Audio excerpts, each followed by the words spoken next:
Nüüd, mu head sõbrad, on tõesti jõudnud kätte see moment, ütleme tänase selle sajandi üks esimesi tipphetkeid, kus me palume Tartu abilinnapea Hannes Astrukil eemaldada see roheline ilus riie meie mälestustahvlit. Me tahame lihtsalt öelda, et kui teil on vahest kodus üksi raske, kui teil on kahekesi, kolmekesi raske, kui te otsite hinges mingisugust tasakaalu, siis tulge selle kivi juurde, tulge selle mälestustahvli juurde, lugege see tekst läbi, laske ta ennast enda ajust läbi, laske ta enda südamest läbi ja ma pean kihla, et teil hakkab hea meel.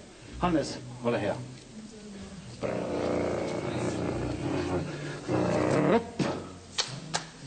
Siia on kirjutatud, aitäh, siia on kirjutatud järgnev tekst, kultuurimälestis 20. sajandist. Siin kohtusid esimest korda Peeter Oja, Tarmo Leinatom, Hannes Võrno ja sündis Kreisiraadio. Sama oluline oli meie jaoks nende läbi mitme aasta meie Kreisiraadio hümn.